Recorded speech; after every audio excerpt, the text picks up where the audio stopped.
welcome you to Syracuse, New York. You're watching the ACC on ESPN, and it is a must-see matchup. Two of the top programs in the sport ready for battle. The number 6 Syracuse Orange and the number 4 Virginia. Hi, everyone. Thank you so much for joining us with Paul Carcaterra. I'm Jay Alter and Paul. Virginia and Syracuse, this is a rivalry that always delivers. I mean, for my money, you think of the last 30 years, the most exciting matchup in college lacrosse. But today, the stakes are high. I think the winner of this game positions themselves really well for a top 4 seed in the NCAA tournament to host a first-round game. And in this sport, Syracuse in the home white, Virginia in the road blue and orange. We are underway in the Dome. A top 6 matchup in the ACC. And it's the Orange who dig out the opening face-off and set up shop. A Syracuse team that comes in 10-4. 3 of those 4 losses in overtime. And Paul in the Dome, Virginia, Matthew Newton. A top 6 matchup in the ACC after just the opening quarter last Saturday against Duke. Prior to that game, he's had an amazing season. Face-off set up shop. The Syracuse team that comes in 10-4. Critical, though, because he allowed 7 goals. He had 0 saves in that first quarter.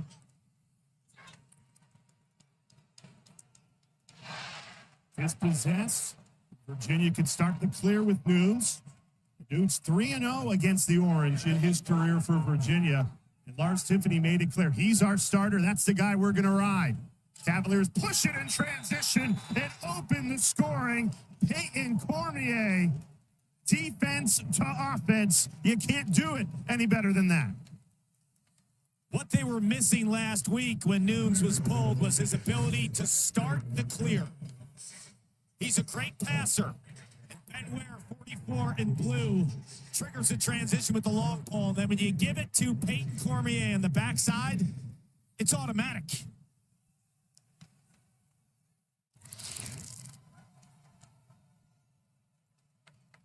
45 goals on the season, 204 in his career, now tied with Chris Gray, top 5 for Division I career goals all time.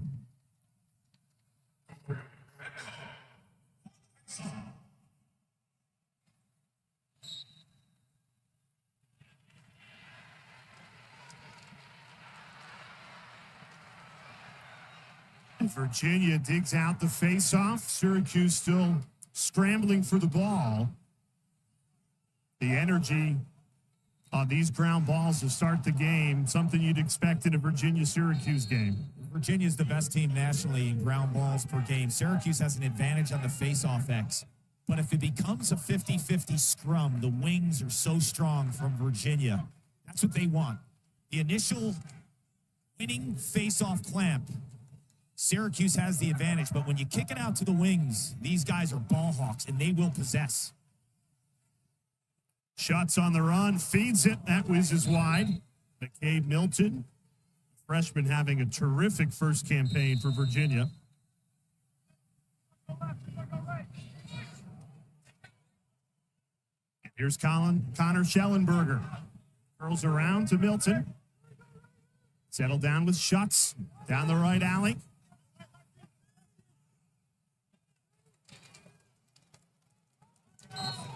See Griffin Schutz, they're moving him around.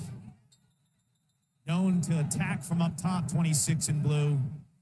Saw a couple of good passes from the Cavaliers early in this first quarter. Schellenberger leading the break on the Cormier goal, and I thought that pass from Schutz on a prior take when he found Millen is what Schutz needs to do in terms of evolving his game, because he's such a lethal dodger and goal scorer. Teams are going to slide to him early. Schutz. He's got good size, trying to muscle his way in. Out to Schellenberger, bouncer wide. Virginia there with the backup, 13 seconds on the shot clock. Like how Schutz's head is up, surveying the field, knowing that the slides are going to come early to him. Stolen away, Carter Rice. They're going to award the ball back to Virginia. 7 seconds to work with on the shot clock. Millen has to work quickly, crossfield ball, and that's a turnover. Big matchup. It's McCabe Millen and Billy Dwan. Expect a heavy dose of the pick game. Virginia offensively. Schellenberger and Millen are constantly picking for each other. How Syracuse plays the pick defensively will have huge implications in this game. Virginia very aggressive early. Their defense is dialed in to start this game, Paul. That's where Cole Kastner broke onto the scene early in his career. Mark got a piece of it to deny Cormier. Cormier scored from that exact spot to open the game. Mark way out of his cage. Virginia again gets the ground ball.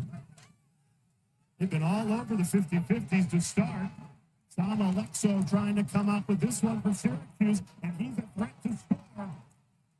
Dispossessed from behind. You've seen two trail checks by Virginia defensively. One by Schroeder right there, the prior one on the ride with Kastner. These guys are 6'7", 6'6", and 6'5", their starting defense. When they press out, when a team is trying to clear, you saw Jake Stevens being harassed. They are so effective in terms of tracking players down. When you think you have room, it's the wingspan that swallows you up.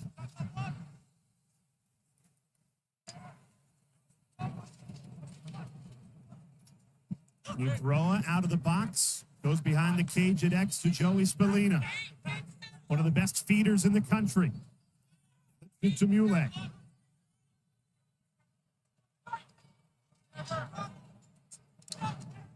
Hiltz behind the back. Doesn't go. This is an interesting matchup, too. Schroeder, 49 in blue. Spallina, 22 in white. They have a long history against each other. They played in high school so many times against each other on the national club circuit.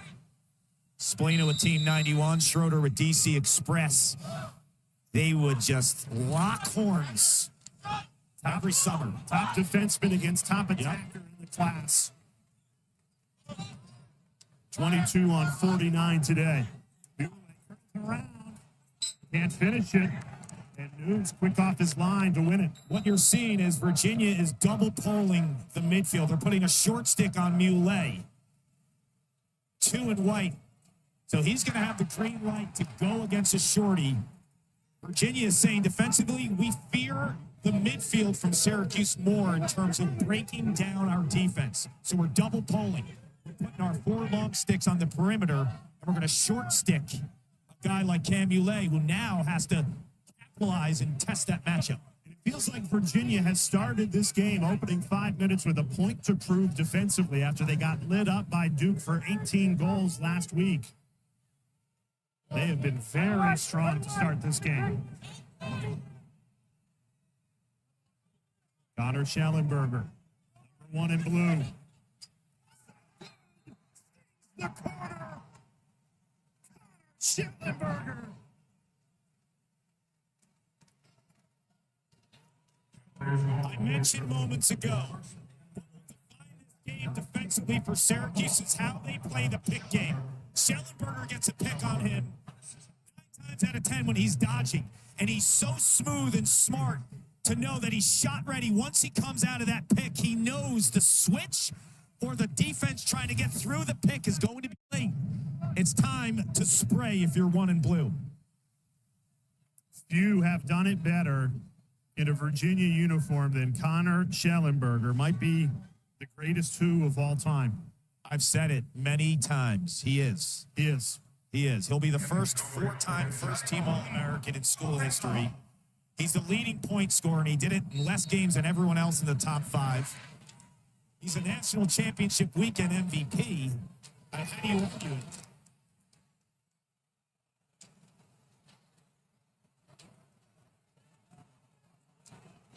Let's look at Syracuse's way. I'll tell you what, this is a game that would be interesting if we had a stat. Face-offs won and face-offs won that led to a possession, because the player who's winning the initial clamp, whether it's Gobriel from Virginia or Syracuse, that's not the team that's possessing. You're seeing a battle. It's 3-on-3, fighting relentlessly for these ground balls. And you come to expect it in this rivalry game, Syracuse and Virginia, but they're battling for ground balls like there's 10 seconds left in a tie game in the fourth quarter. They're doing it from the start. Syracuse has attempted 4 shots. None have made it on goal.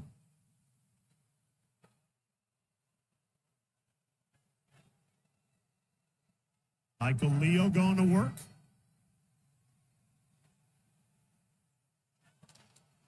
Dumps it off. Christian UVA pulls one back. An instant answer for the Orange. This is incredible awareness by Michael Leo. Ben Ware falls. He knows then Virginia's on red alert. They have to show. So Mulet's man comes upfield and leaves him on that backside. One-on-one with goalie Matthew Nunes. And when Christian Mulet's one-on-one with the goalie, as Uncle Ray would say, case closed.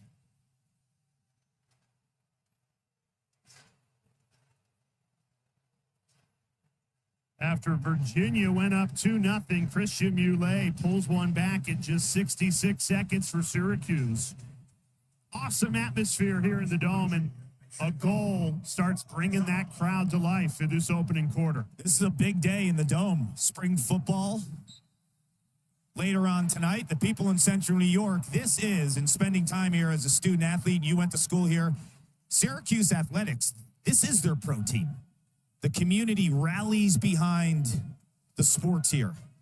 And it's an incredible, actually, few days at Syracuse. You have Bruce Springsteen here on Thursday night. That's the thing. Even if this crowd goes crazy, all you can say is this is the loudest the Dome has been since Thursday night. When Glory Days was going in the encore. That's the first mistake Virginia has made on offense today. They've been pretty good, and they win it back. Cormier, how good is he? Peyton Cormier blows it right past Will Mark.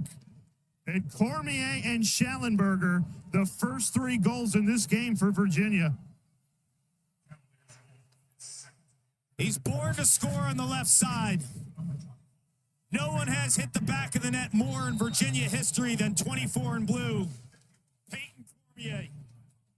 He's got his hands free. He's got the Who's cranking. Prayers with the family of both those fallen officers who died tragically way too young in the line of duty.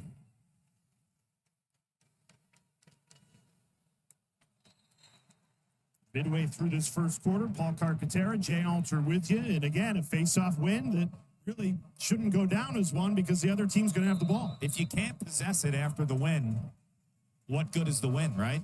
Nothing. And Jake Stevens, I think, needs to do a better job there. He's a KG veteran. He's been around for a while.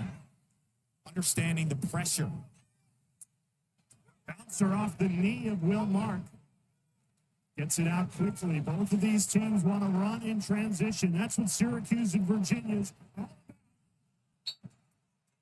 Stevens let him rip. No backup.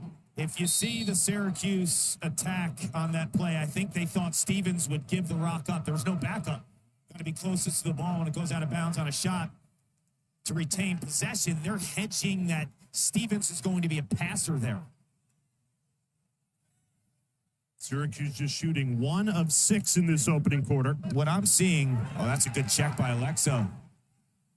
I'm seeing they are sliding quick to this guy right here, Griffin Schutz. He's going to have to be a passer today. Watch how quick they go off of his dodge. They're going to show, and he has to pass. You see the double team? It's right there. Good ball movement. Reading the ball well in this first quarter. That's his 3rd save. Scramble for the ball.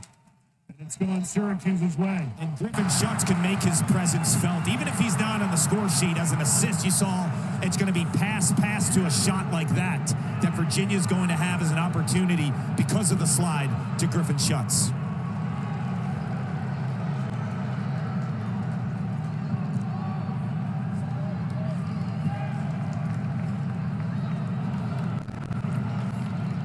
The The Stars have showed up for Virginia to start. Cormier and Schellenberger have combined for all three for the Cavaliers. That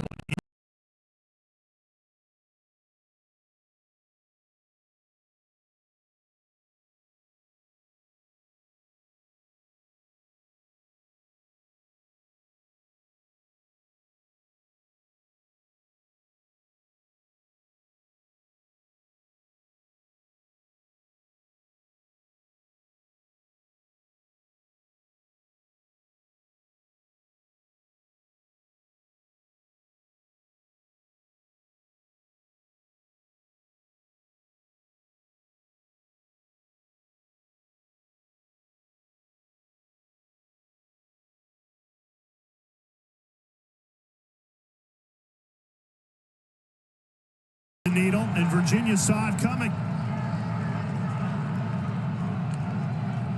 This is dangerous. Ware is legit. And it goes in. Will Mark got a piece of it, but not enough. You just said it. Ben Ware is legit. He showed it off in transition, and it's 4-1 Virginia. Virginia, air traffic control. We mentioned the big bodies. Ben Ware scoops that up, takes it himself. That is Ben Ware coast to coast. A lot's been said about Jake Pacino from Albany as a goal scorer with the long ball. I think Ben Ware is one of the top 2 or 3 long stick midfielders as a shooter in the country. He's tailor-made. He's a junior. When he comes out as a pro prospect, he's tailor-made for the PLL because he's instant offense from the defensive end. You watch this guy shoot in warm-ups. He can let it fly.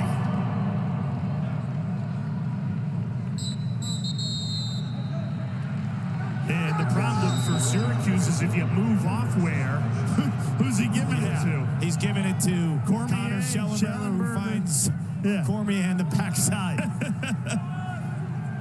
Now, what a start for Virginia, and what a response by the Cavaliers coming off that 18-12 loss to Duke. It's something that Lars Tiffany has been so good at. How do they respond after a loss? Well, Virginia is 20-0 since 2017 following a loss. And you're seeing some of the ingredients of what's made them so successful, right? Ball hawking defense, air traffic control, transition goals. They play well in chaos. Double team came over, dispossessed Schellenberger. Cormier trying to win it back. Finally, Figueres digs it out for Syracuse, and now the Orange can run in transition. It was a good check by Figueres on Schellenberger. He's got the matchup. Hilt spins his way through and scores! Owen Hiltz!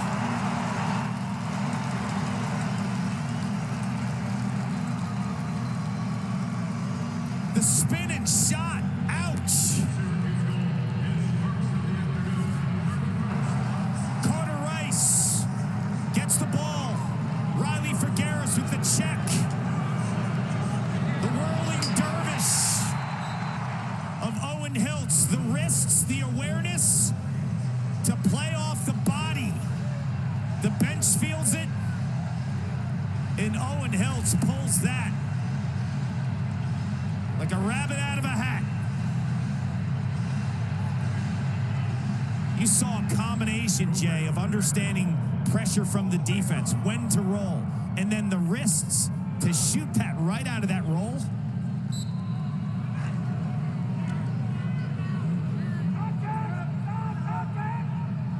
A long clamp here. Anthony Gobriel and Mason Cone. It's been a good face-off battle all afternoon, and Syracuse wins it. Sam Alexo. And the Orange settle it down.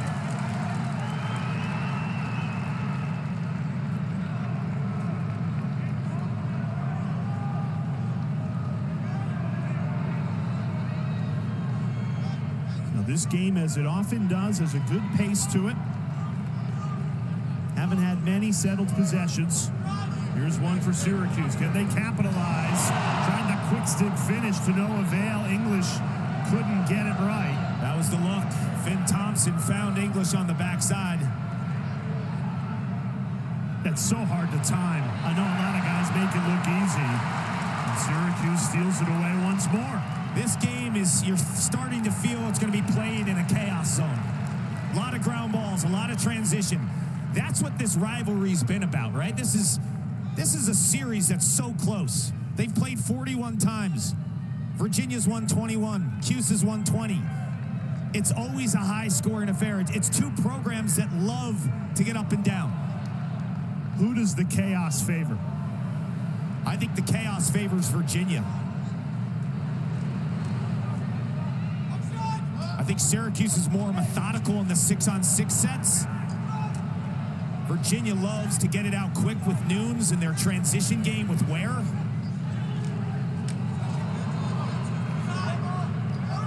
Shot clock down to 30. Here's Michael Leo in attack mode. Puts on the brakes. Now double teamed. Has to get rid of it.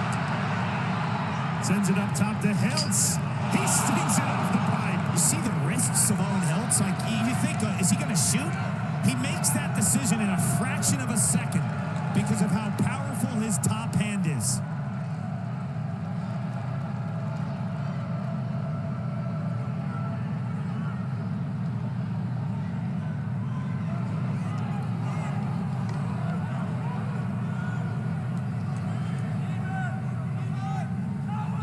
Virginia and Syracuse 10 shots apiece, with the Cavaliers doubling up the orange. 4-2. Good look here. Read well by Will Mark. That was a gorgeous pass by Peyton Cormier. You talk about him as a goal scorer all the time. He's able to find that backside. And Will Mark, I talked about in the open, he's got a little bit of a quirky style, right? Sometimes he'll squat low, but his top hand is so explosive. You see him make that save. To goal!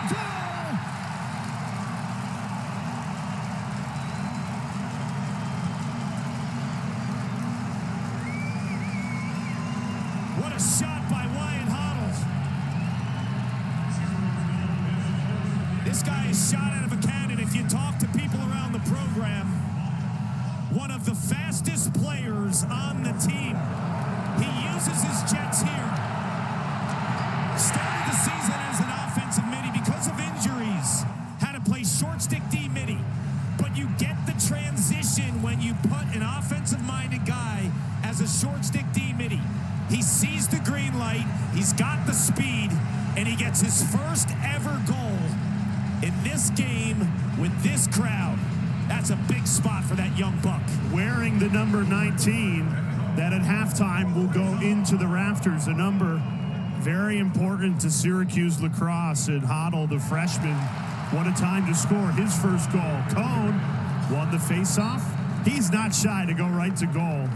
He's so athletic, and he's a really strong offensive player, as is Johnny Mullins, too. So that's what Syracuse has this year. They were kind of missing the last season or so. Not just a face-off guy, but a guy who could give you offense off the win. Stevens, so much speed.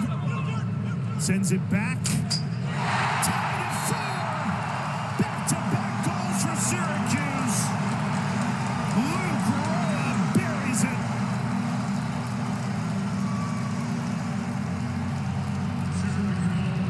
I mentioned moments ago the two-handedness of Luke Roa. Mark it down, him shooting with the right hand right here, because you can see the same torque and trajectory with the left hand. This time he plants his feet.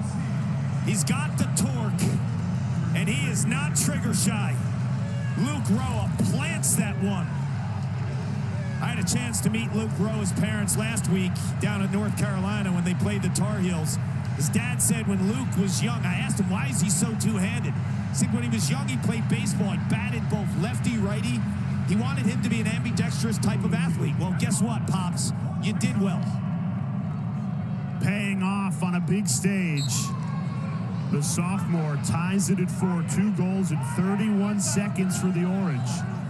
About 25 seconds remaining here at the end of the first quarter. Something about this matchup, Cark. It always delivers. Syracuse and Virginia. Nillen. It's It's two programs that love to play fast. They've always loved to play fast. Coaching staffs that empower their players. It's got all the pieces, all the trimmings of a dandy. Under 10 seconds left in the quarter. Virginia going to have one last chance here. Off the restart, it's Schellenberger with the ball in his stick. Floats it up top. That whizzes wide from Ben Ware, who scored a goal in this first quarter. And what a first quarter it was. Two of the premier programs in the history of the sport. And this game is delivered. We're just getting started. All tied at 4 between Syracuse and Virginia. A much-needed win. Because resume-wise, they didn't have that big signature win. They beat Denver, but you wanted to see more than just one big win for the Blue Devils to put them in that top 4, and they got that last week. And it's the way they beat Virginia, right? They manhandled them. 18-12 left, no doubt. And now Virginia trying to respond on the road. After a loss since 2017, Lars Tiffany of this program are 20 wins, 0 losses. That's incredible. Haven't lost back-to-back since 2017. Yeah, I talk so much about his culture building, but the guy X's and O's too. He knows how to refocus his team and find ways to make some small tweaks with personnel and just things they do schematically in terms of matchups, changing things. Today we see them double polling, putting a short stick on a Syracuse offensive player. Back to the committee for a quick second. Syracuse at number 8. If they win today, they're not going to be anywhere near 8 with 3 top 5 wins. No way. They've got the 4 losses, but by a combined 5 goals, I think it's how you lose, right? The only game Syracuse wasn't in control of was Notre Dame. They were in control of the Army loss. They were in control of the Maryland loss in the fourth quarter. Hey, Cornell, they certainly really were. Yeah, I mean, they were up 7-0 against Cornell. So Notre Dame was a game, I thought, from start to finish, the Irish dictated the tempo in that game. Michael Leo, perfectly placed, and the sophomore fires Syracuse in front. You know what's interesting, Jay? A lot of times as a sweeping midfielder, I've always told young guys, never stop your feet, shoot on the run. Well, Michael Leo knows he has so much time coming off that initial pick, and he's got no pressure, that planting his feet will allow him to really get something behind that shot. Get the torque, get the motion, and hit that bottom corner. And Matthew Nunes, 0 saves. Remember, he was pulled a week ago against Duke. He made 0 saves, let in 7 goals. Now he's let in 5. The crazy thing is, you look at that statistically and you say, what are they doing? Why do they have Nunes in there? How many of these goals were poor shots? None of them. None of them. And it's the same case a week ago against Duke. There weren't bad goals, but he just wasn't making that big save that the team needed. So Lars Tiffany made the switch last week to Kyle Morris. Will he do it again? I worry about the psyche of a goaltender, though. When you get pulled, how are you going to respond? Now, Nunes has not made a save since they played North Carolina all the way back on April 6th. Think about that. It's been weeks since he's made a save in a game. You know, prior to last week, he was playing his best lacrosse. He was 6th in the nation in save percentage. He scored the game-winning goal against Harvard, this is a 2-week massive slump for him. Can he break out of it? On the road, in the Dome, in an awesome atmosphere with Syracuse having all the momentum right now. Oh, crease violation. That would have been a SportsCenter top 10 if it went.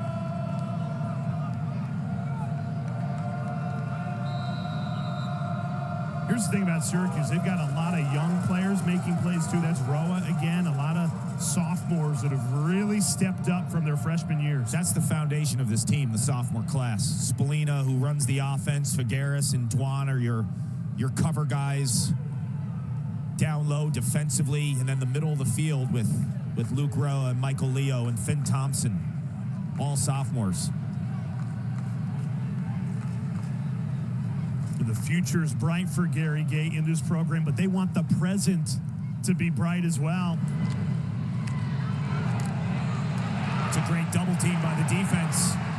Sam Alexo plays strong fundamental defense, and then the timed double team. And I mentioned this earlier, and I'm going to say it again. Griffin Schutz's passing is going to be critical because Syracuse is sliding to him so quickly. And it doesn't necessarily, Jay, have to happen statistically as an assist. It could be just the initiator of the offense, where that first slide and passes is coming from. That's where Schutz has to be at his best. Syracuse again!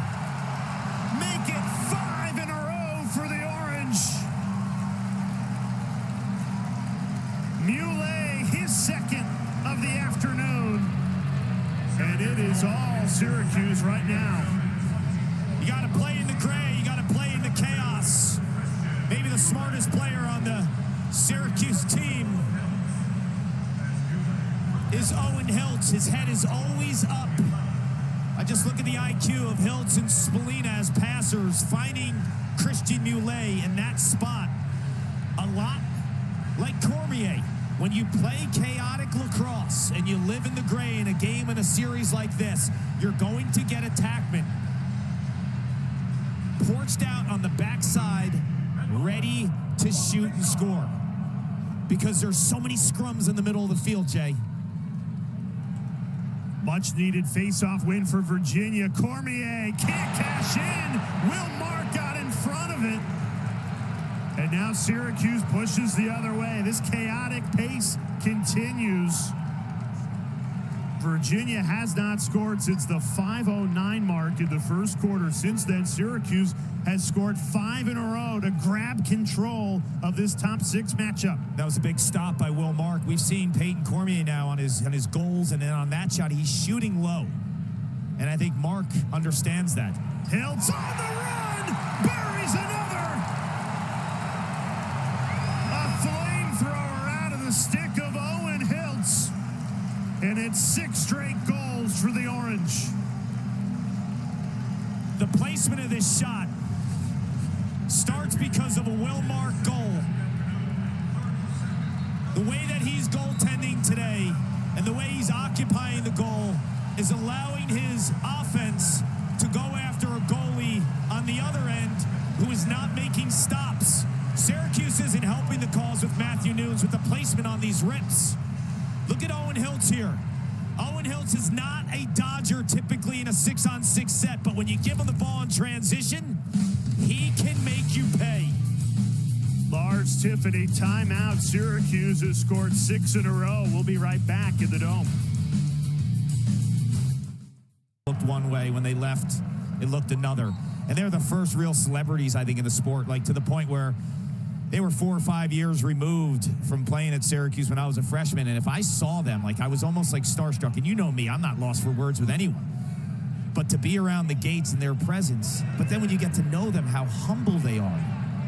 And how kind and gentle souls they are. They're amazing people.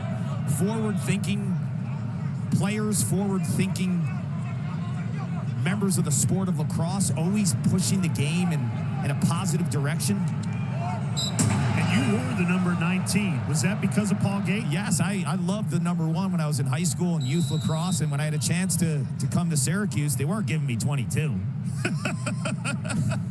So 19 was open. I'm like, how could I not want Paul Gate's number?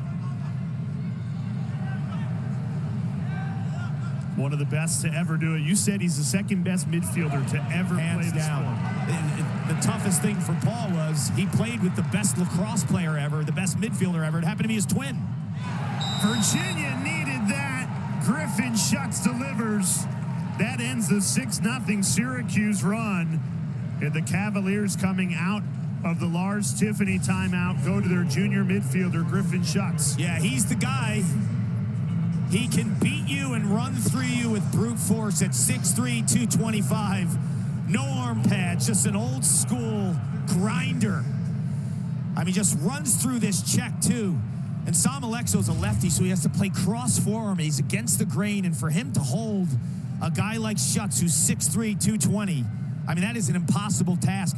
The difference in that goal and the prior possessions for Schutz, Syracuse didn't slide quicker.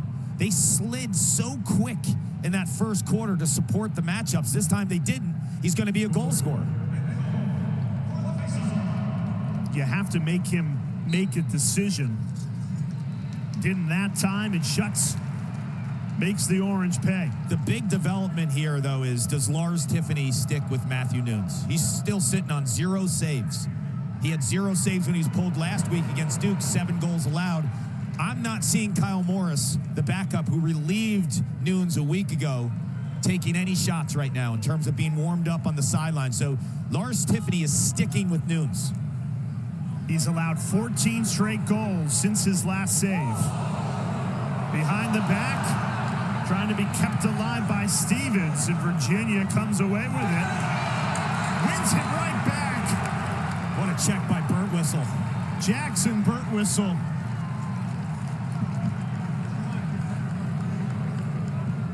That's the type of game it's been. Neither team has ever given up on a possession. Constantly trying to win that ball back. Hiltz, not a great angle, almost made it happen.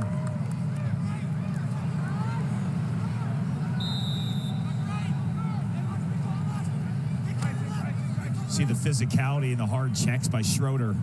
49 in blue against Spallina. Spallina's been, for his standards, relatively quiet in this first half. We get our first flag, and it goes against Virginia, so it'll be Syracuse on the man up here.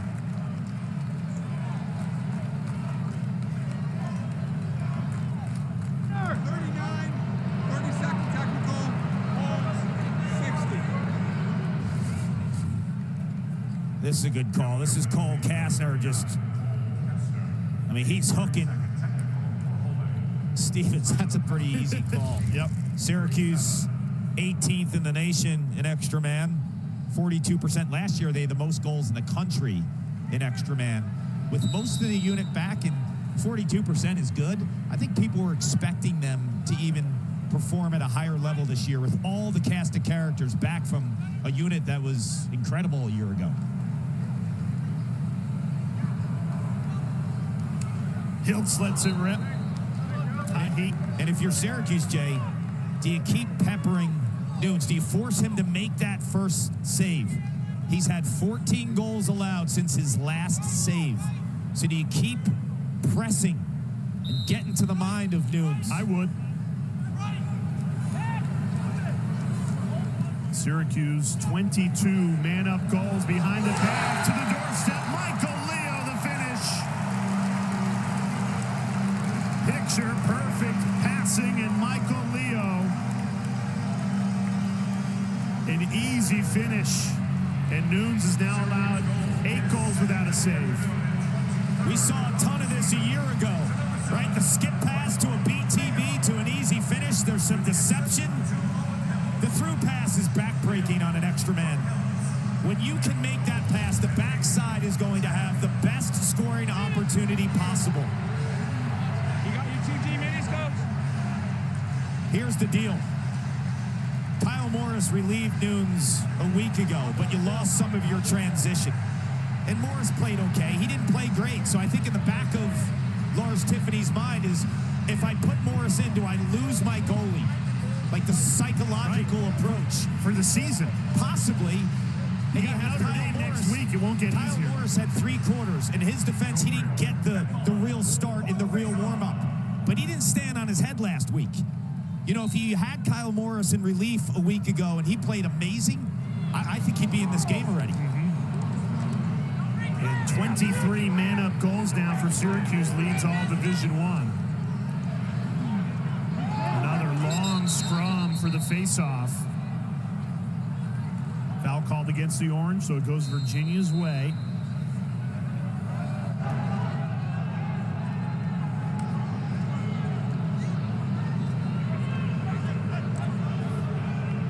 Second line midfield runs on for Virginia. Will Corey, Patrick McIntosh.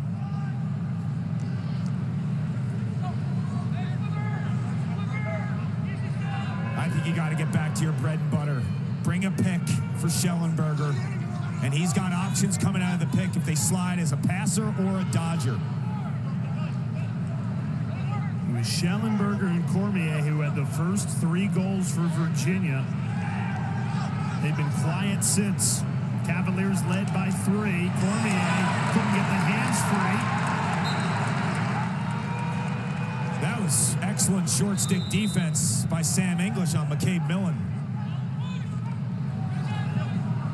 Schellenberger always picks the perfect pass. Millen, the cutter.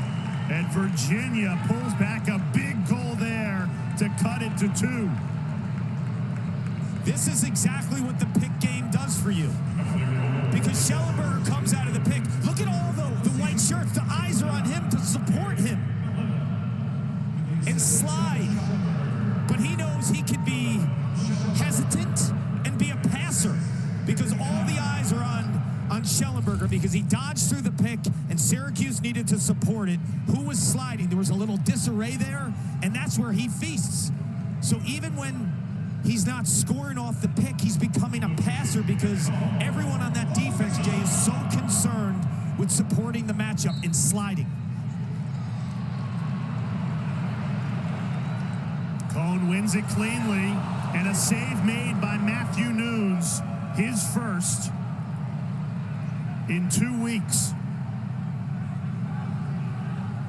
Great pass, Schellenberger. Cormier! That's a hat trick for Peyton Cormier.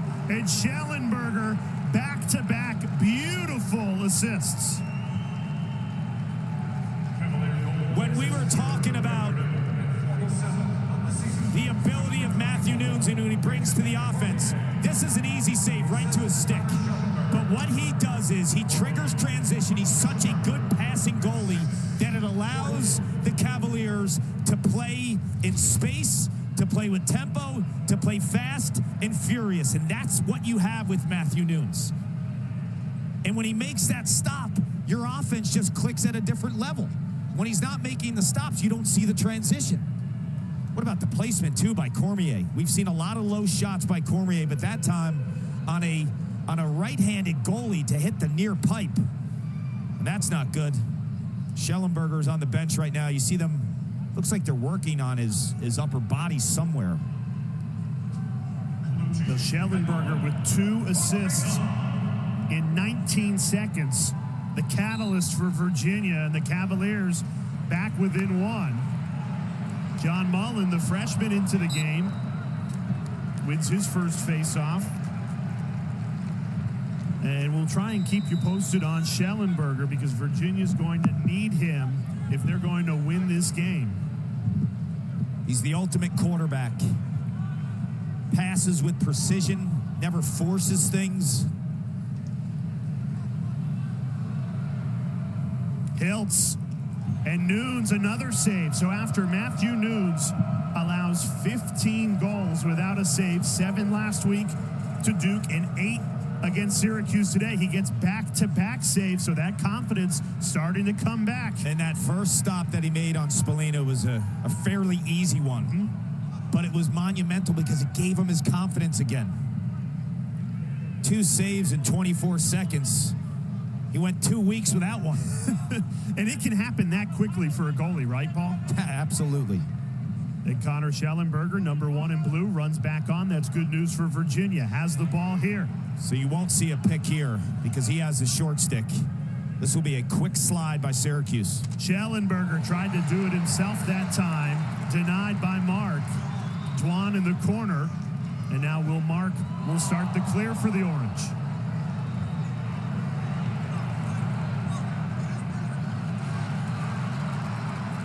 Both teams have had success in transition. Hiltz dumps it off. The patience pays off. Matt Wright buries it on the doorstep. And the Orange back up by 2. Owen Hiltz has been tremendous in the early offense. The patience. He thought he was going to shoot at first, but then he hitches and gets to the top side across the middle of the defense to become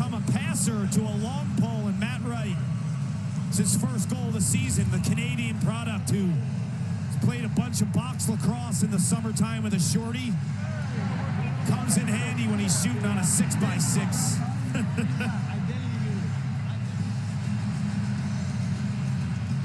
And that's a split-second decision by Heltz, who's been feeling pretty good. He could have let that fly. His IQ is his next level. Sees through a defense and just understands when to push, when not to. And he's not a pulled-out type dodger, but Schellenberger on the run. You can't do it any better than that. An instant answer from the future four-time first-team All-American. And he was a first-team All-American his freshman year as a midfielder. And it pays dividends late in his career, sweeping across the top of the Syracuse defense on the run. That is a midi dodge through and through. And he's so versatile. The response in 13 seconds. But what I love about Kevin Cuse in the offense that he employs with the Cavaliers is moving Schellenberger around, because you know about his versatility. He could beat you up top. You've seen him feeding from behind, dodging from behind, spraying it up top. He's the ultimate offensive weapon. And now the first ever Virginia Cavalier with 300 career points. And I mentioned earlier, he broke the record in less games than everyone else in the top 5. Everyone thinks, oh, the COVID year. He was redshirting that year. He did not play one game in 2020. So those are real points, the points per game record, the overall points of Virginia. He owns it all. He shattered it all. And he has dragged Virginia back into this game. Syracuse had all the momentum. Schellenberger, 2 assists and a goal during this comeback. And that's not a typical turnover by Joey Spallina. Cavaliers an opportunity to tie this game at 9. Schellenberger, he's filling it! Connor Schellenberger ties it at 9. A hat trick in this first half to go along with 2 assists. He's putting on a show. Do you remember the last shot? It was upper corner. This time he shoots the same release point low on Will Mark. He's strutting, and he should be. You talk about the awareness as a shooter to hitting different spots from the same release point, playing mind games with a goalie. That's what Schellenberger has done on Will Mark. This is a crazy game. It always is between these two.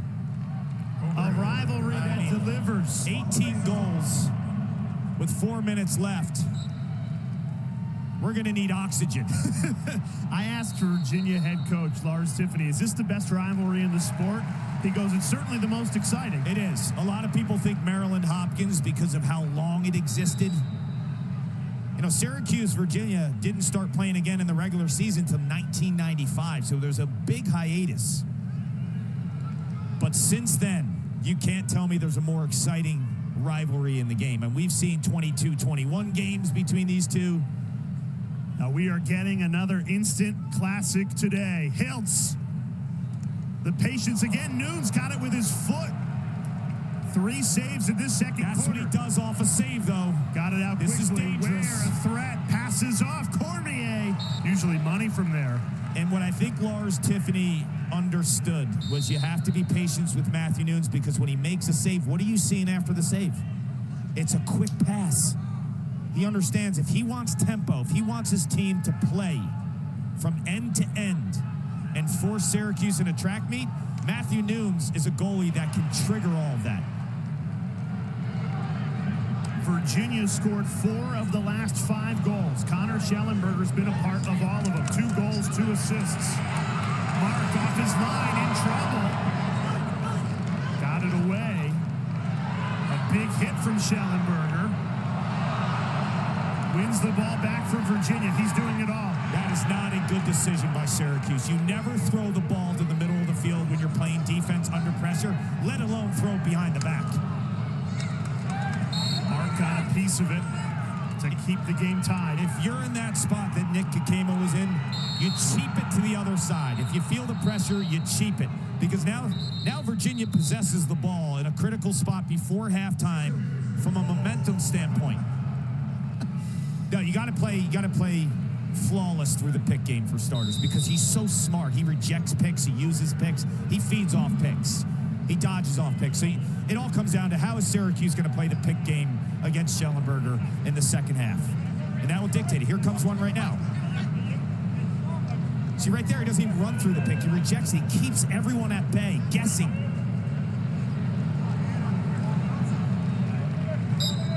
And on the other side, Syracuse's quarterback, Joey Spallina, who's been terrific this year with 76 points. No points today, just one shot. Been very quiet. And I think on that side, he needs to operate with more picks behind as well. Run off the pipe, inches away from a Virginia lead. Syracuse has numbers. And a timeout taken by Gary Gate. Virginia wins this game, and they beat Duke next week. They're in the ACC tournament, which takes 4, and Duke's sitting out. Think about that. So, yeah, think about that. The number 2 team in the country wouldn't be in the ACC tournament. That's how competitive this league is. And there's no AQ. So depending on who you talk to, is the tournament, is the juice worth the squeeze on the tournament? I think it's a dicey time to have the ACC tournament right before the NCAAs. If you're nicked up and you know how physical this league is, you know, the Big Ten's playing their tournament a week before the ACC.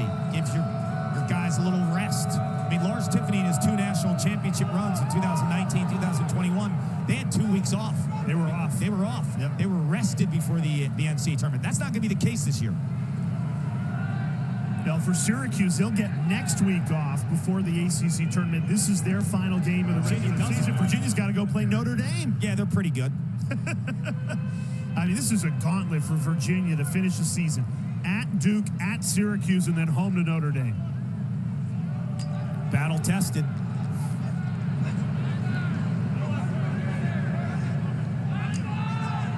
Seconds left in the half. Virginia looking for the lead.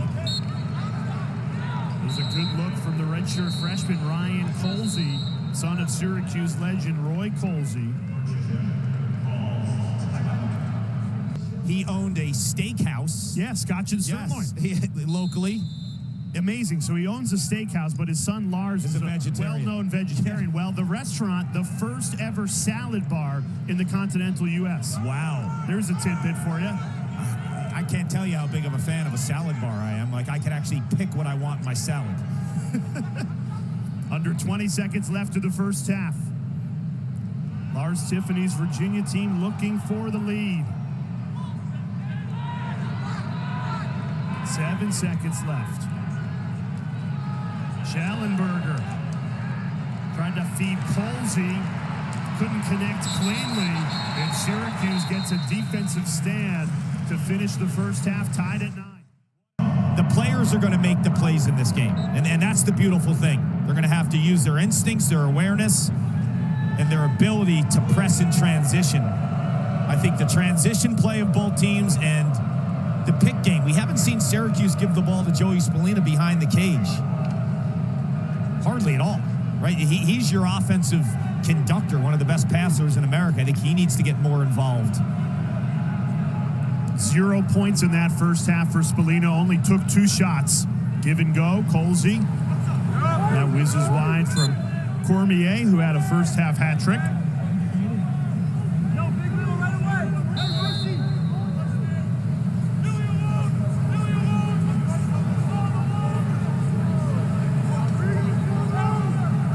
The 2 teams that will begin their postseason push with this game. Bullseye to the back of the net. How about the freshman McCabe Millen fires Virginia in front to start this third quarter. It's a big-time play by the freshman Millen, and if you're Syracuse, you need to crowd him defensively. He's too fast from a straight line speed perspective, you got to crowd him. What I mean by that, Jay, is get into the body of Millen. Make him operate in a phone booth. Almost like the opposite of how you would defend Peyton Cormier, right? You want Peyton Cormier to run out and play in space. You don't want McCabe Millen playing in space because he'll beat you with speed.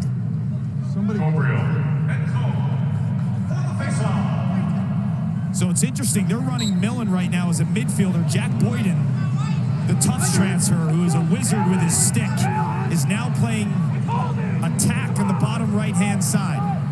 So Millen coming out of the box, you saw it right out of the gates. He used his speed with like one of those Schellenberger up top dodges, and it makes you think that midfield might be an option for him as well. He's going to come through the box right here. He's going to operate up top. With that speed, that is a big-time adjustment in this game. Gets the flip here. Halftime adjustment made by Lars Tiffany. It's already paying dividends. Virginia, 1-goal lead thanks to the freshman Millen. Starts his run again in attack mode. This time went with the bouncer, rings off the pipe. They're going to have to get up in his body. You cannot let him run at you like that in space.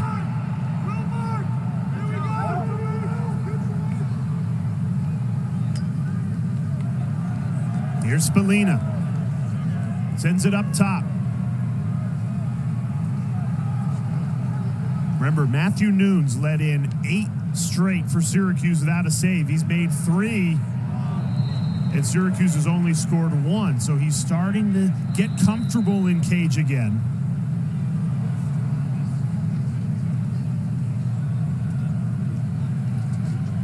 Here's Sam English. He's been quiet out of the midfield for the Orange. Trying to muscle free off to Michael Leo now.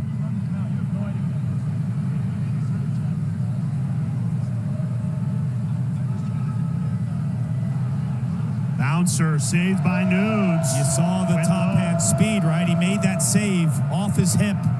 It's one of his better stops today. Well, he now has 4 of them. And Syracuse has only scored 1 goal since he made his first save. Will Mark on the other side has 8 saves for Syracuse in goal.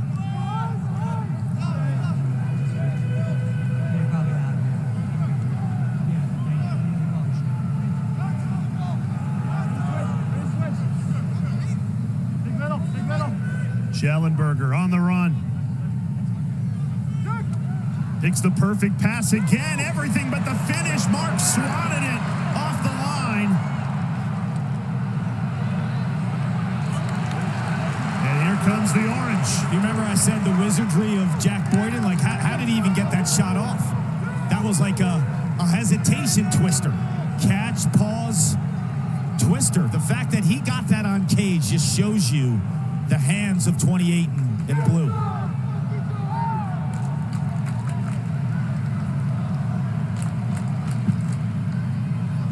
Here's Luke Roa. He had a very strong first half for Syracuse. Hiltz, lefty! Owen Hiltz stings the corner to tie it at 10. Wow. High heat. Some top cheese. Look at the wrists. I mean, that is all wrists. You can't teach someone how to shoot like that, Jay, because you need the wrist to do it. And Owen Hiltz in the first half, we saw with the same snappy wrists, a 3-quarter release. That one was underhand, hardly any angle, and he hammers that top corner. This guy, I'm telling you, his wrists are some of the best you will see. He's been a part of Syracuse's last 5 goals. 3 goals, 2 assists. And we are all tied at 10 in a game that seemingly is going to come back to the last minute. John Mullen, clean face-off win. He's lucky the ball actually continued past the cage for the backup. It's been the Owen Hiltz, Connor Schellenberger afternoon.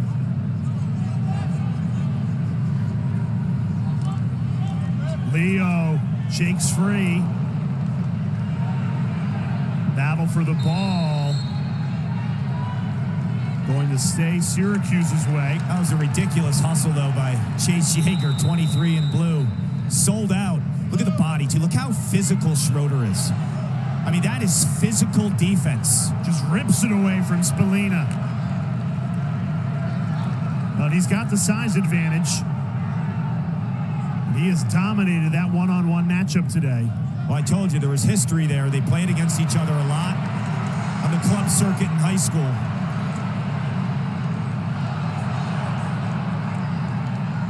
Kept alive by Syracuse and now settled down. So would you go away from Spallina? Clearly, it's just not his day today. I would first try a little bit of pick game at X with Schroeder, because Schroeder's very aggressive, and an aggressive defender sometimes overcompensates and will fight and overextend through a pick. So at least I would try that part of the matchup too, because we haven't seen it. We haven't seen Spallina getting a pick at X.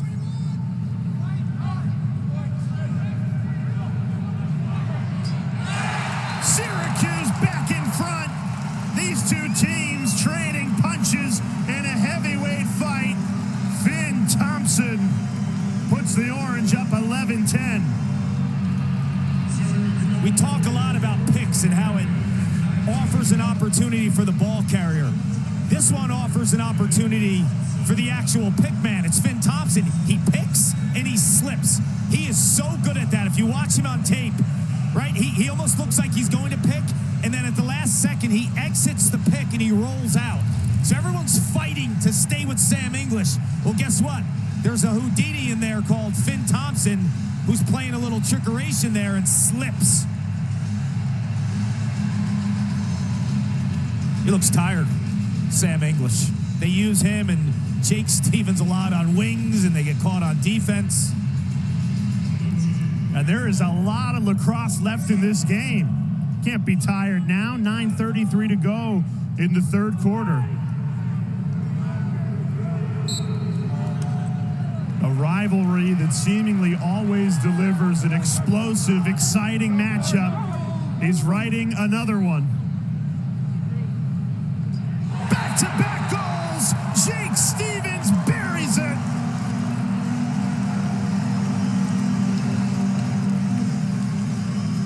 Two goals in 13 seconds for Syracuse. This is what Mason Cohn can do for you. Plays the whistle. Stevens, I mentioned, with English, play a lot of reps. But when you have a wing guy that you can keep on for instant offense, he's not racing to get off the field, Jay. He's staying on the field for offense. And we've talked a lot about Hiltz as a goal scorer, the awareness as a passer. From 77 in white, Owen Hiltz. That's Gobriel, the face-off man. That's a concerning visual. It's Colucci, 81. So they have a two-headed monster with Gobriel and Colucci, a lot like Syracuse does. And the beauty of that is, depending on style, who do you use? It's the left leg. Ooh, yeah. You saw something with the left leg possibly give out a little bit. You hope he's okay. You know, he's had to play a lot of lacrosse because Gobriel's been nicked up himself this year. So Colucci has played a ton of reps. He's becoming an experienced face-off guy for Lars Tiffany. Now you're down to one. You just have Gobriel for the moment at least. And you're right. He came into today not 100%. No. He's battling through it like a lot of face-off guys are this time of the year. I mean, the taxing rigors of that position. 32. 30 seconds. Please reset the 80. And Gobriel gets the penalty as well. But that's a position, Jay. There's two positions, I think, that have changed in lacrosse in terms of the depth you need. One is face-offs and one is short-stick D-middies. Back in the day, you needed one face-off guy, right? You could ride that player forever. And you needed 2 to 3 short-stick D-middies. Now you need 2 face-off guys. You need 5 short-stick D-middies. 5. Because in the shot clock era, these guys are racing all up and down the field, and they get gassed. And Virginia's depleted in both categories. Yes. And And now we get a look at the best man-up unit in the country. 23 man-up goals on the year for the Orange.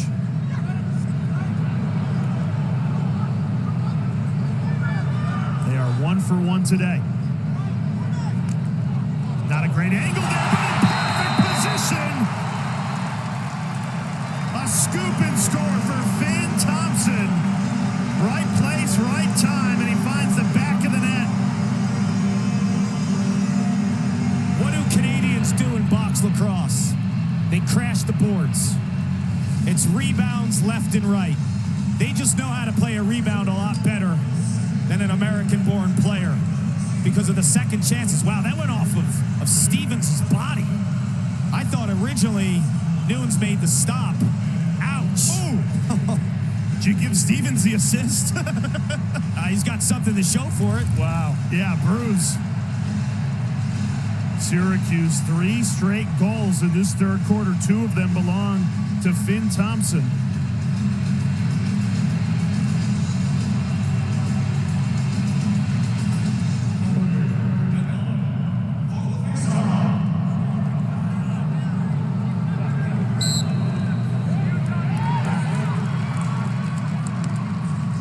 John Mullen, the freshman, has come in and been terrific at the face-off X.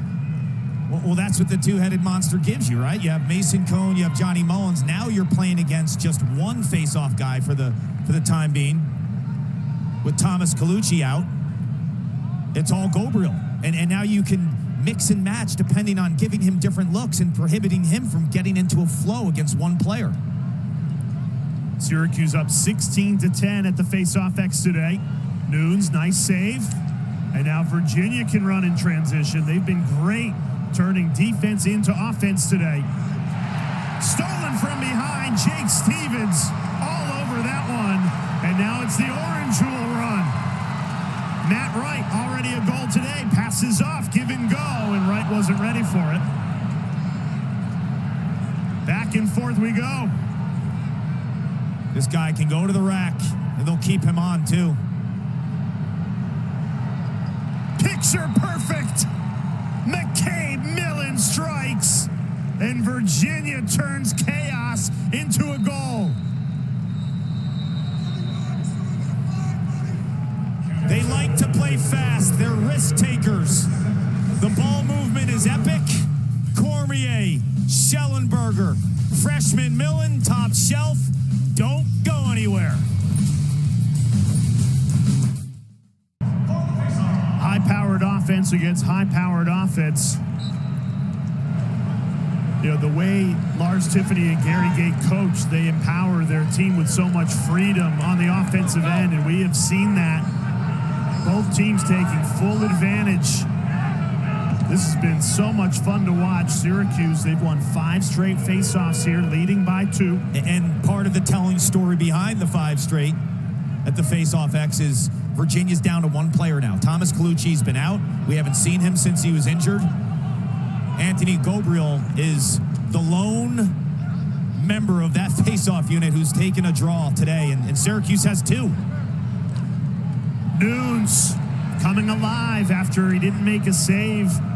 Syracuse scored 8 straight to start this game. Now he has 7, all coming in the second and third quarter, keeping Virginia within striking distance. Credit Lars Tiffany for sticking with him, because last week he was pulled after the first quarter against Duke with 0 saves, 7 goals against. He went 14 straight goals without a save over the last 2 weeks, and he kept with them. Behind the back, Will Mark, great stop, got a piece of it.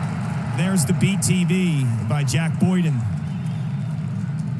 You see a backyard element out of 28 and blue. I mean, if you watch his highlights from when he was at Tufts, he did some of the most ridiculous stick fakes, goals, deceptive passes. The D3 National Player of the Year for Tufts, and he's fit in with his Virginia program, proven he can do it at a high level. Schellenberger, he's been incredible to watch today. They played that pick game well. They gave Figueres 11 White a lot of room to get through. Schellenberger, 3 goals, 3 assists. You have to keep an eye on 1 in blue at all times. Has it here. You think?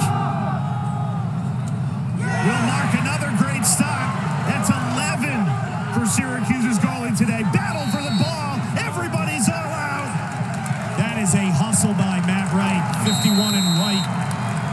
Virginia, it appeared like they were closer to the sideline, but you got to be closer to the ball. That's the right play, closer to the ball when it goes out of bounds on a shot. The refs got that right. The ground balls have been equally exciting as the goals today. Everybody leaving it all on the line in a critical ACC clash. I don't want this one to end. Syracuse clinging to a 2-goal lead. The narrative has been that Syracuse in the close games hasn't been able to finish. A 2-goal lead is not safe in this contest, ever. Like, it's laughable how close that is. Like, you can't breathe with a 2-goal lead when you have these offenses that are this relentless with this kind of star power.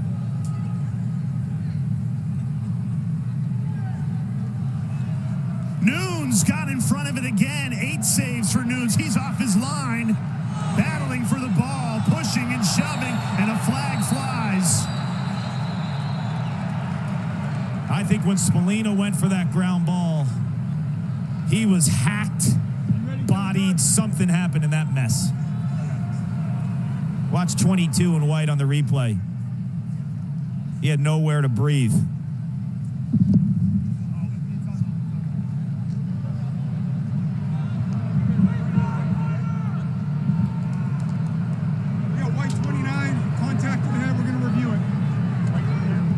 Contact to the head, so they can change the length of this penalty based on the review.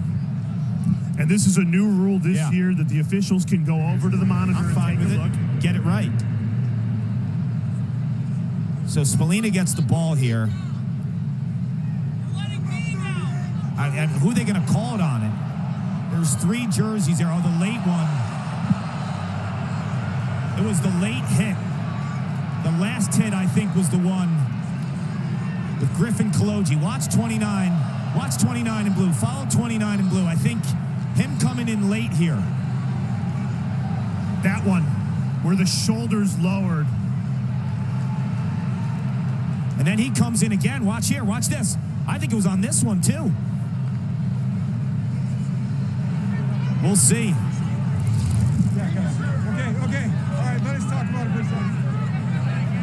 I think it was the first one. I think the whistle had blown. Yeah, the whistle blew after that lowering of the shoulder right into the head of Spallina.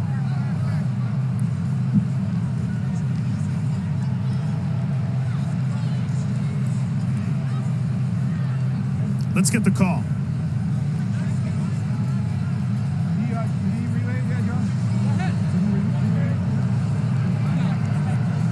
It fouls on 29 blue, 1 minute. Contact to the head, locked in. It's locked in. I'm glad they didn't bump it to 2 minutes. 2 minutes would have been egregious. Yeah. I didn't feel like it was egregious. I think the 1 minute is fine. There's the rule right there in terms of head and neck contact. Indirect, direct, excessive. So you can do 1 minute, 2 minute. Excessive to the level of a possible ejection. I think they got that right. It's a 1 minute direct to the head. I did not think it was excessive, which warrants 2 minutes. And Syracuse turns it over to the best man-up unit in the country, Nunes. There's a lucky fan. Yeah, sends the ball flying into the dome stands. 6 saves this quarter. He's responded. He had 3 in the first half. All in the second quarter. 0 in the first quarter. Yeah, he's responded. He is keeping Virginia within striking distance. Looks like they're playing Spallina up top more as a passer, giving him some time to set his feet. No points for Spallina so far this afternoon. Here's Hiltz. Deflection. And now Nunes sends it out quickly. Ben Ware, already a goal today. But Virginia decided to slow things down, kill the Syracuse man up, get back to even strength. Ben Ware is logging some minutes. You know where you can spot him too? With the all-white cleats. I saw him pregame. I was chatting with him for a while. Those are sharp. Yeah, he likes to be a little different with his footwear. Walked over to Dick's this morning and picked up a pair. Virginia kills the man up, goes down the field, and makes it a one-goal game. What a momentum swing in the third quarter. That's Joey Terenzi. Played a lot of short stick defensive midfield and then had an injury where he's out for a couple weeks. But as a high school midfielder, he scored a ton of goals. So he's a two-way guy that's going to have to log some minutes at a midfield that needs some juice outside of Griffin Schutz. But now you put McCabe Millen coming out of the box, Terenzi scoring, and guess who's back? Thomas Colucci's back. 81 in blue. I thought he was done for the day. A warrior going against Mason Cone. Flying in off the wing, Matt Wright wins it for Syracuse. They have dominated the face-off X today, but they are clinging to a one-goal lead.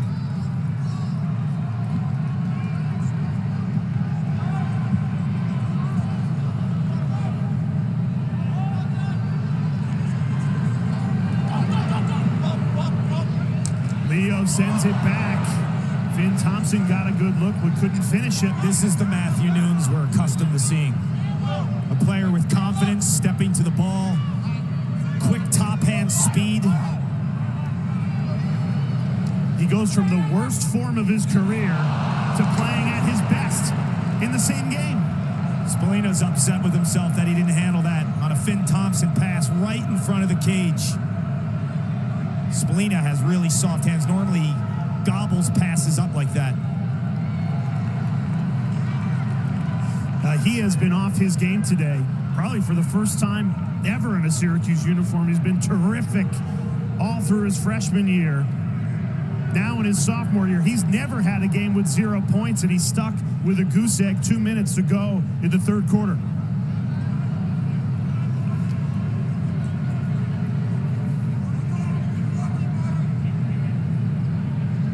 Shots didn't get it off cleanly.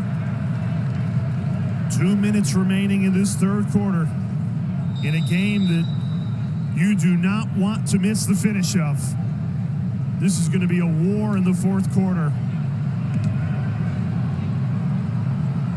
Shots trying to muscle his way in. Big body, 6'3", 220, sends it back up to Boyden. 15 seconds to work with. Boyden on the move.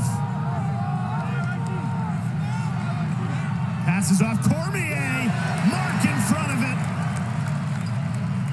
Will Mark's been sensational. 12 saves today. They get the restart, though. Second chance grounders. Schellenberger. What a pass. Will Mark again. Mark with a couple amazing stops. This Syracuse defense needs to clear the ball. A little gassed. How could you not be? Yeah, that relentless approach by the Cavaliers. 1 minute remaining in this third quarter. In a game that's already seen 25 goals. You would think with the shot clock longer than the game clock, I'll hold for the last shot, but this is Syracuse, Virginia. I'm not guaranteeing you anything.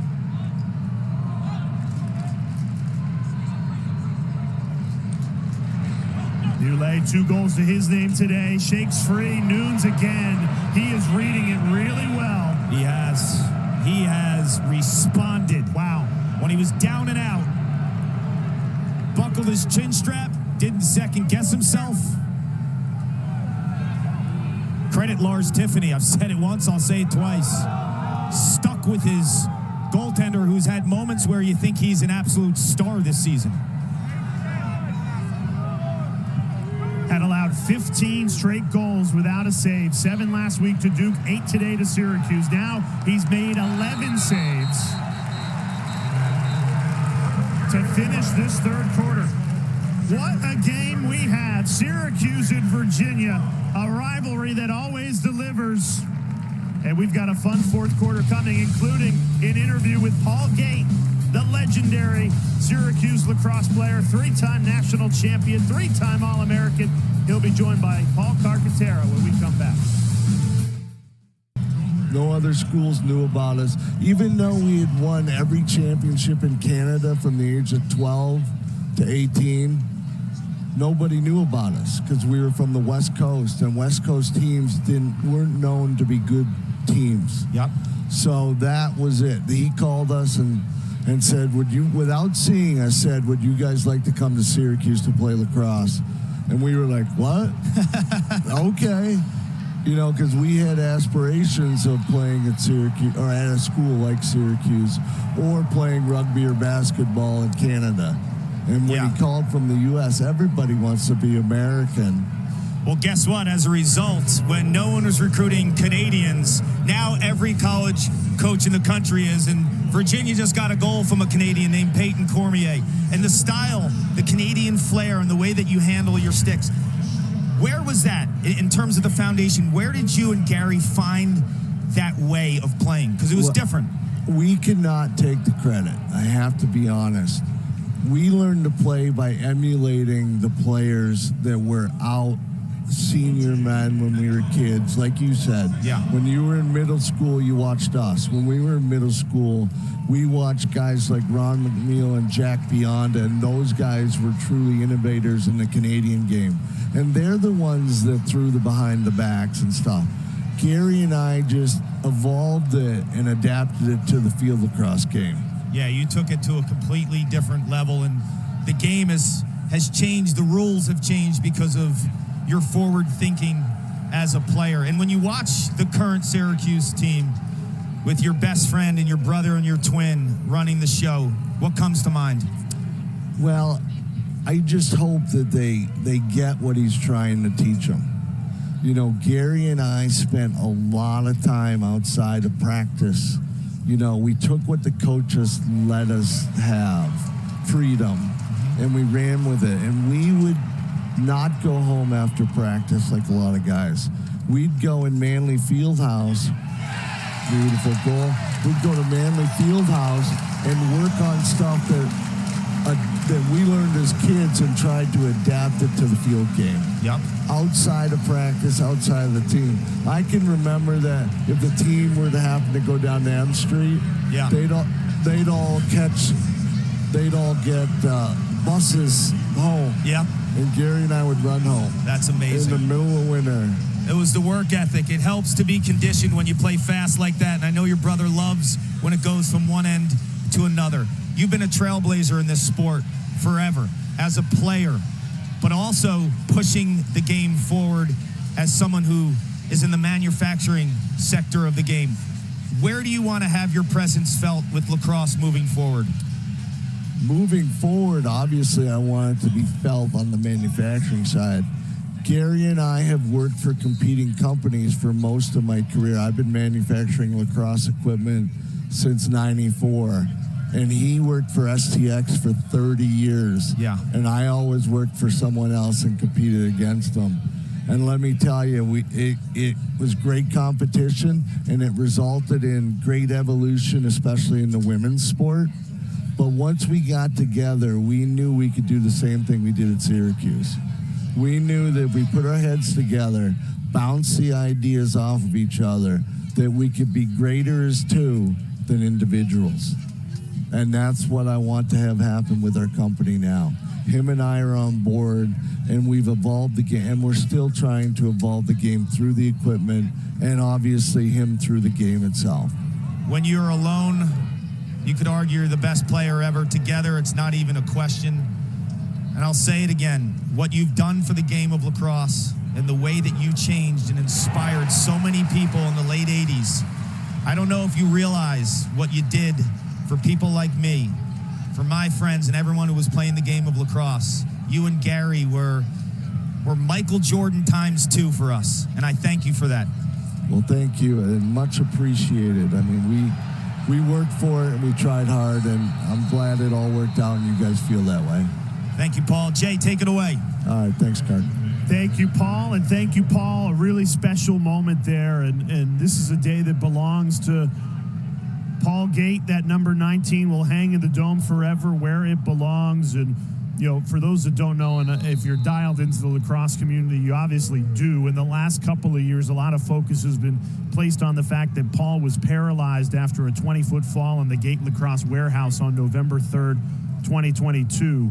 Haven't seen a lot of him publicly since then, and he looks great. And what a special day this has been for Paul Gate and the Gate family. And the fact that his brother Gary is now leading the program that they helped really put on the map must mean so much to the Gate family. And Paul, that was really special as you've rejoined us in the booth in a really close game. Virginia with the ball, trailing by 1. Special day, special conversation with that man who changed the sport. Can't thank him enough for what he did, what Gary did, pushing the sport, inspiring those generations from the Powells. Then it ended up being the Thompsons, now the Kavanaughs and players like that. It's just amazing. Schellenberger, a perfect pass again. You can't do it any better. Will Corey, the finish. Schellenberger's 5th assist, and they've all been beauties. That one ties it at 14. You can't give him this kind of time. He's got the shorty again in Wyatt Hoddle, the freshman. And once again, what happens when they use the pick game and they get the switch?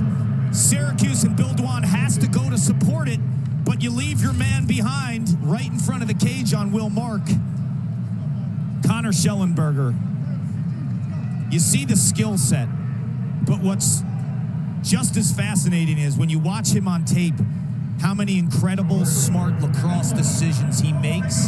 And he's almost like a step ahead, Jay. He realizes that, okay, I have a shorty on me. I don't have to score. I'm going to make the defense think I'm going, so they have to slide. So I almost think he uses the short stick sometimes as a decoy to set up his passes.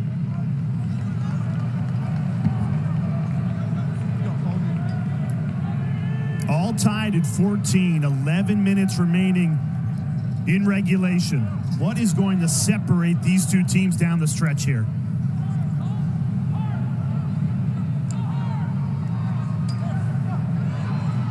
Shaking free, Ryan Colsey fires Virginia in front.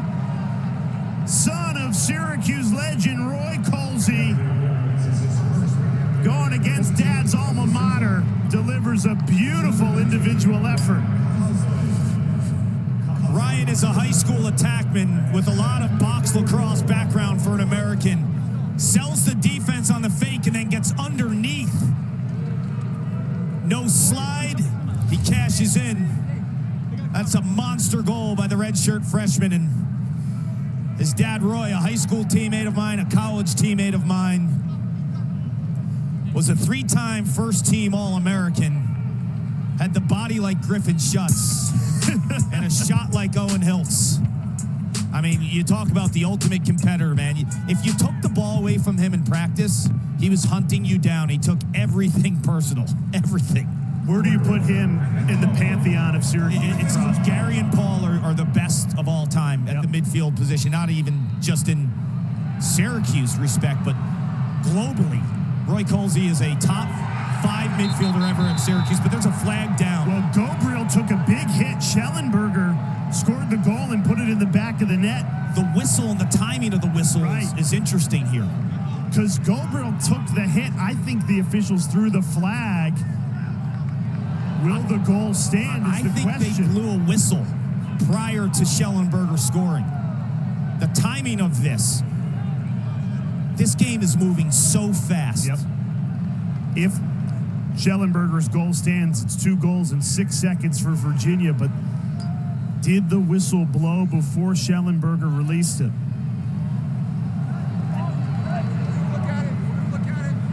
You know, like we contacted the head, we're going to review it. Not even close. 35. So it's contact to the head. Now, Gary Gates said to the officiating crew, it's not even close. Is that in reference to? I think he's talking about the Billy Dwan hit.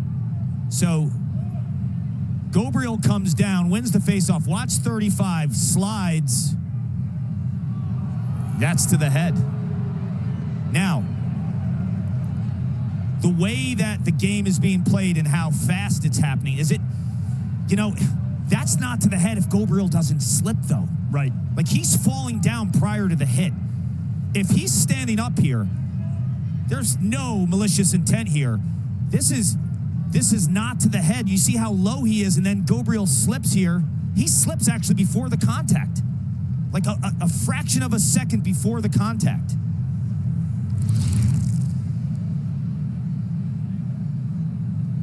This is going to be interesting. The goal stands, and they're calling it a 2 minute, so there's an egregious element to this hit. I'm good with 1 minute, not with 2 here. After review, we got 35 white, 2 minutes, contacted head, opt in. This is a monster moment in this game. It's 2 minutes unreleasable. The goal stands. So he scored before the whistle. Billy Dwan III is doing time for 2 minutes, unreleasable. I would have been okay with the 1 minute. Did you think that was egregious? No, I think he's slipping. I do too. There was contact to the head. I'm okay with 1 minute. I'm okay with 1 minute. I did not think that was egregious. And the thing I guess they can't look at there is the time of was the whistle blown before the Schellenberger goal. So the goal's going to stand. So 2-goal lead for Virginia, plus they're unreleasable, up a man for 2 minutes here. Big momentum shift in this fourth quarter. You're looking at a Virginia unit cashing in prior to today at 50%. And they get the ground ball here. Number 5 in the nation in the extra man offense. Hiltz aggressive on the ride, down a man. You think about face-offs, and Syracuse at one time won 5 or 6 in a row. Not all face-offs are created equal. This would have been the time for Syracuse, who has the advantage, to win what might have been the biggest face-off of the day. Because if you win that face-off, you could exhaust some of this time. Now you're dealing with this unit. Syracuse defensive coordinator John O'Derna, only coach in the country that does this. His man down unit, 5 totally different players. So the close defensemen run off, and this is the unit called the Junkyard Dogs. All they focus on all week is killing man-up penalties. Can they do it for 2 minutes here? They're good at it, Jay, but there's layers to this. They don't clear as well as the starters. And if the penalty's over, they don't match up as well as the starters.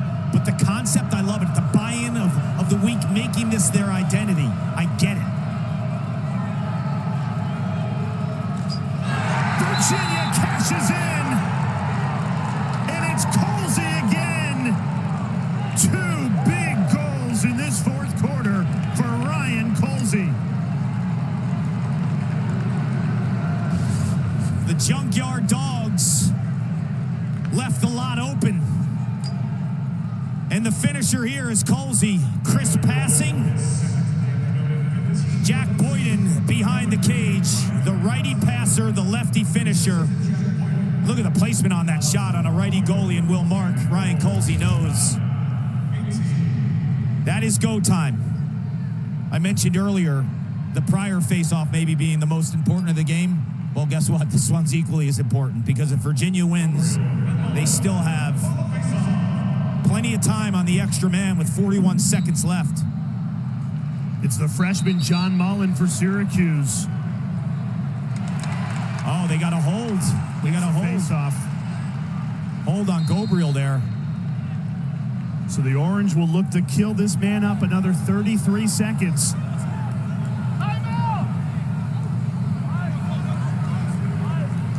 Virginia has taken control of this game. The Cavaliers have scored 7 of the last 8 goals, and they lead by 3. It looked like the game was getting away from them. Yep.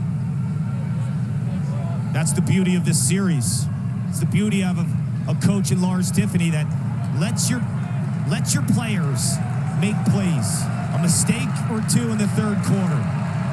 And Matthew Nunes, sticking with him, has been maybe the biggest story of the day.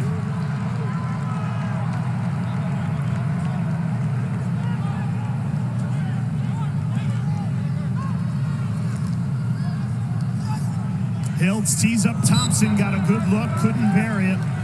Back to even strength. 23 seconds remaining on the shot clock. Spallina been quiet today. Off to Thompson, curls around, snuffed out by Nunes. Stays with Syracuse. English couldn't control it. Gary Gate wanted a timeout there. Yeah, Gary Gate was trying to get a timeout. I think he got it.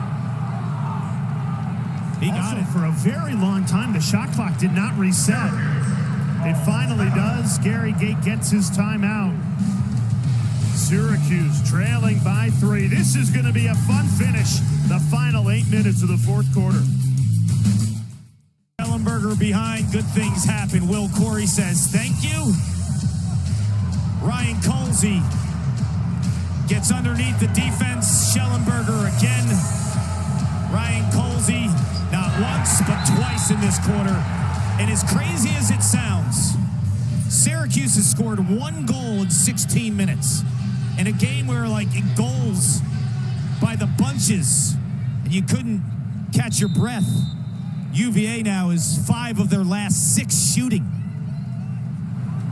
And for Syracuse, the Orange, only 1 goal in the last 16 minutes. Sam English in attack mode. Can't shake free. Has to pass it off. Stevens. Exactly what Syracuse needed. Stevens delivers out of the Gary Gate timeout to cut it to 2. The timeout was a must. The wheels were slowly falling off the bus. Michael Leo attracts some attention. Stevens on the short stick. The slide's too late. You know what I love about this move, Jay? He gets underneath a lot like Colsey did in a prior Virginia goal, but then he uses his shoulder to fight upfield to keep his angle. A lot of times, offensive players will be pushed towards the end line. He did not. You saw the strength and the awareness to keep that angle by Jake Stevens.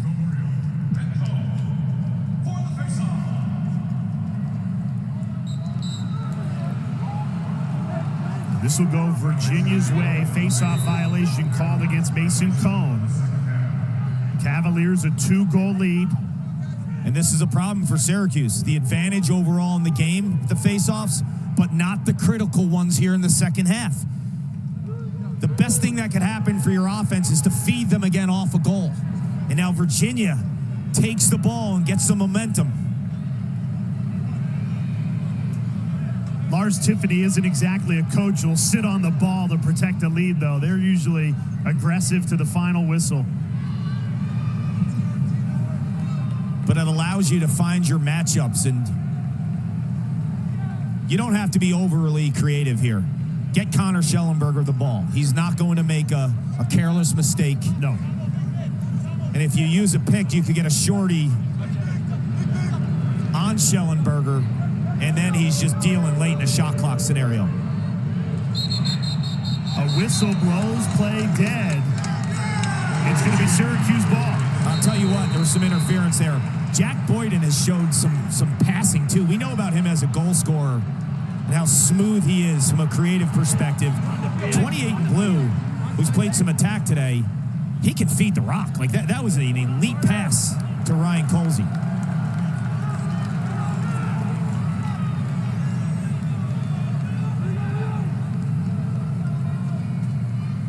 Final 6 minutes coming here in the Dome. It's been an awesome atmosphere, and the game has delivered. Virginia clinging to a 2-goal lead. Heltz. What a save by Nunes! But he spilled it. It stays with Syracuse. Nunes scurries back to his cage, and Heltz with some high heat over the top. 10th in the second half by the embattled Matthew Nunes. Like, if you don't have respect for this kid and what he's had to deal with in the last week. First quarter of Duke a week ago. Gary Gate, his team trailing by 2 with the ball. Syracuse has been excellent out of timeouts today. Trying to cut this lead in half with under 5:30 to play in regulation. Sam English goes to work. Passes off, perfectly placed. Finn Thompson buries it in the bottom corner. And it's a one-goal game. I got a new name for this young man. It's not Finn Thompson, it's Slip Thompson. He just slips picks like it's his job. Like he knows exactly what he's doing. You see him up and down, bopping up and down, and he knows he's going to set a pick, but he's going to slip it more importantly. And the timing of the slip is what makes it rain. He knows. He knows we've got an incredible fourth quarter. Like, this is why you play in this rivalry, right? This game is incredible. Thompson, 3 goals, and they've all come in the second half. The latest one makes it a 1-goal game. Back to the faceoff X. Syracuse goes with a freshman Mullen. Going against Anthony Gobriel. Ball still loose. And Syracuse has it with Spallina. Spallina was so smart there to just get the ball and get rid of it, because that was a traffic jam in there. Under 5 minutes to go. Buckle up, a fun finish coming between two of the top programs in the sport. A rivalry that always delivers, and it has delivered a beauty today.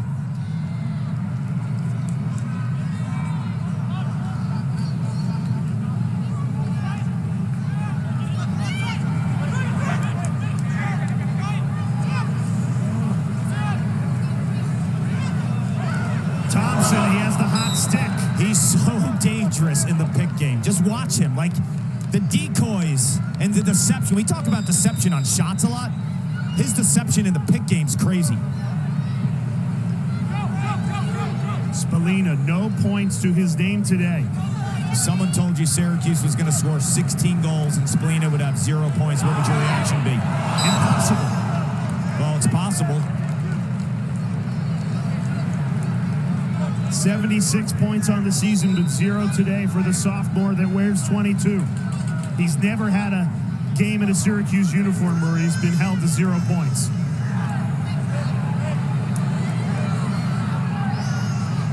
Here's Michael Leo in attack mode. Do a good job, Virginia, flushing Leo to his right hand. Shot clock down to 3. Syracuse in trouble, one-handed. Noon's got a piece of it. Cole Kastner trying to clear, lost the ball. That's massive. Syracuse is and it's a restart because Kastner possessed the ball. That is a huge moment in this game. Syracuse shot with English with 1 second left on the shot clock. Kastner possesses the ball and then loses it. You got a fresh shot clock. Stevens backpedals, loses his footing, lost the ball. Virginia has it. Kastner comes up with a crucial ground ball. And a little more than 3 minutes remaining in this game. Virginia trying to hold on to this 1-goal lead. Kastner's a game wrecker at 6'7", how long he is. You saw him in trouble moments ago when he lost the ball on the end line. He comes up with that counter ground ball. We've seen 100 shots in this game. It's produced a 17-16 lead for Virginia. An awesome atmosphere, and the game has delivered. Schellenberger, 4 goals, 5 assists to his name today. 9 points, 1 shy of a career high.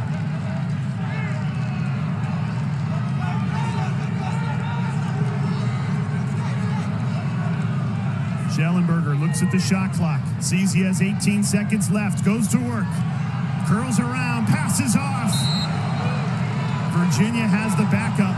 I mean, that's the look you want. Yep. The all-time leading goal scorer in program history staring down. Will Mark Schellenberger stolen away. Syracuse's defense delivers. Under 2 minutes to go. The Orange with an opportunity to tie it. Spinning free. What a save by Nunes. Ball's loose. It's back to the net to tie it at 17. It's a scoop and score. Billy Dwan, the close defenseman. A miraculous goal to tie it at 17.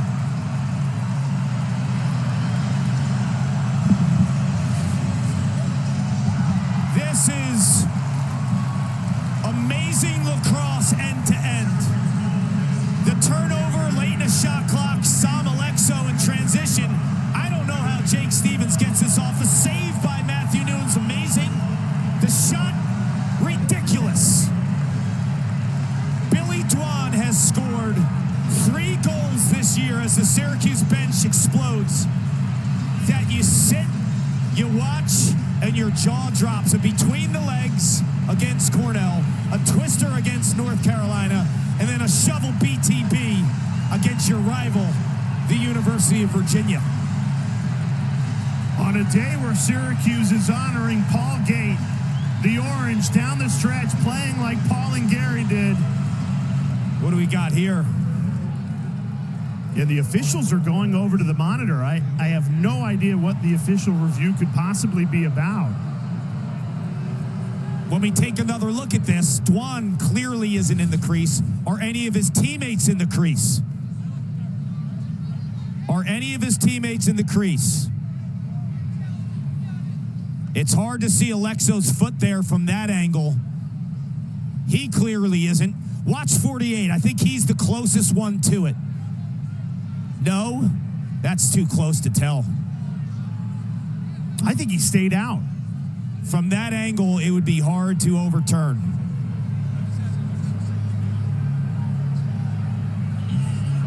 What a stop by Matthew Nunes. I know. Incredible. That left foot, but from our angle, that's going to be really hard to overturn. The other look, coming from the end zone area, we get a better look at Sam Alexo's left foot.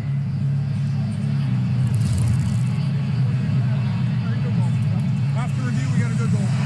That's the right call. There's not enough to overturn that, Jay. Why does this game have to end? Convince me why this game has to end. Why? Because we got to get it to Maryland Hopkins after us. That's Quint Kesnick's problem. And Don Zimmerman and Drew Carter. Let them figure it out. This game has been absolutely ridiculous. Tied at 17, back to the face-off X. And Syracuse was dominant in flashes in the first 3 quarters. In the 4th quarter, the face-offs, Virginia 6, Syracuse 3. A spectacular goal by the close defenseman, Billy Dwan, has tied it at 17. Gobriel tried to get it off the face-off X. Virginia didn't have the backup. It's Syracuse ball. It's the cat and mouse. It's the cat and mouse, and you have to figure it out if you're an attackman. Is he going to give it up to Connor Schellenberger or Peyton Cormier or McCabe Millen, or is he taking it himself? He had the lane. You can't judge him for shooting, but no backup. Mark closer to the ball when it went out of bounds. Cuse now. They'll hold deep into this game clock. Well, all season it's been the cardiac Cuse. 3 of their 4 losses have come in overtime. Can they finish this one in regulation? Under a minute to go.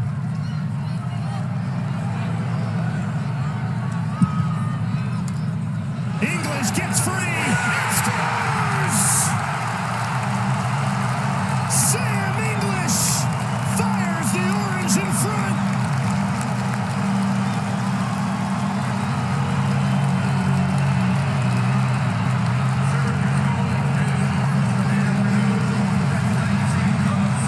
Grad transfer from Princeton. They brought him in for moments like this. He catches it in the instincts to plan